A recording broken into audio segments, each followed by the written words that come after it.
Bakadaama TV tuba tukyali ku byakwagala kuddayo Uganda, tukyakaabira tiketi nyandese tebaŋŋambye embase tekwata naye mubimanyi ate baba Kalantini nga bagamba Emmere Gyebabawa Ntono bigamba ebintu binyuma naye twabagamba nti omuntu yenna afa atuweereza vidiyo tujja kubeera nga tumuteerayo vidiyo ye nga bw'aba agikoze.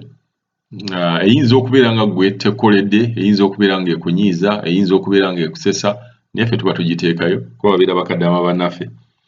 Nafunye vidiyo eno okuva w'abawala abo ne bansukumira ne baŋŋamba ngezeeko okubeera nga ngiteekayo okulaga nti Emmere Gyebabawa Ntono zamulaba bagisongako.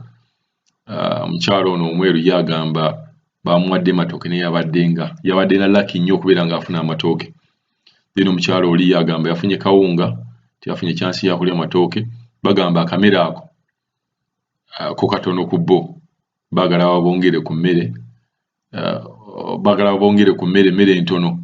Baasookera Namboole ne badda Mulago Paramedical. Kati bagamba nti situation in Namboole yali nga nnungi, baalinga bali amujjukira nabaleeterawo ekimere kye baalina, alina enkoko, baalina piraawo, baalina greens nga kuliko. Kakati ate ne babatransferinga ne babatwala e Mulago Paramedical. Kati babatwala eyo bo bagamba nti emmere eyo gye balina eyo yo ntono nnyo ku bo. Bakadaama bano b'e Jordan olaba agisonzeeko yagamba nti emmere eno yo tejja mukusa yiiya okatusembezayo katono. N'oli wuli wali alina ekiwunga kye n'ekijanjaalo, bo bagamba gavumenti ekyuseemu ebayo ku mmere ennyingi. Buli omu ekintu kino kimanyi, vidiyo eno buli omu alina engeri gy'agenda ogirabamu, buli omu alina engeri gy'agenda oginterpretingamu, buli omu alina engeri gy'agenda okubeera ng'emutuula mu bwongo. Era tujja kkiriza buli muntu alowooze mu ngeri gy'alowooza. Ddala bakadaama abakyaliyo simanyi vidiyo yiyo mugirabe. Bo bano batuuse ate bo bagamba nti emmere yaabwe entono. Buli omu wa ddembe okulowooza kiki ky'alowooza, buli omu wa ddembe okomentinga kyonna ky'ayagala. Katugende mu maaso.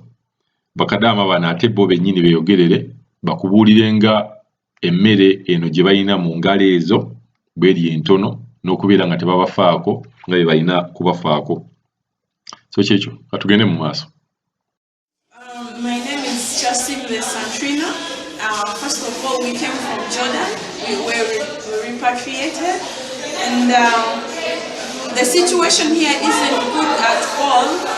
At first, in Namboole, it was very fair because we had enough food. But when we were transferred to Mulago Paramedical Quarantine Center, the situation is really bad, and we can't handle it. The situation is this: we eat food, but it's very bad food and it's little food. I'm lucky that I had matoke because I eat, and they had to improvise and find for me this little matoke and beans.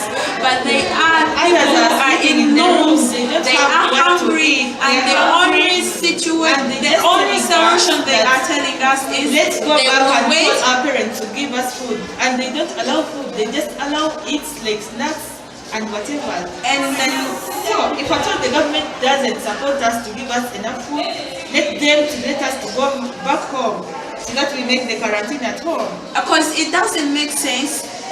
Breakfast, for example, it was a cup of porridge. It's just plain porridge, not even like milk in it.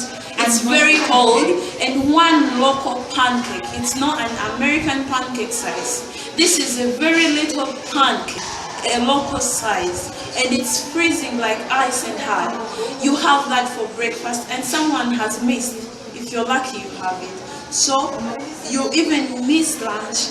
After missing lunch, they are telling you it's okay. They will have supper. They will wait for dinner.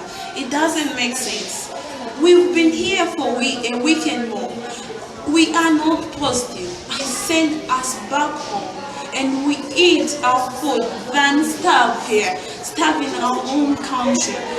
It doesn't make any sense at all. So we really need help. If the government can change and make quarantine fair, it's okay.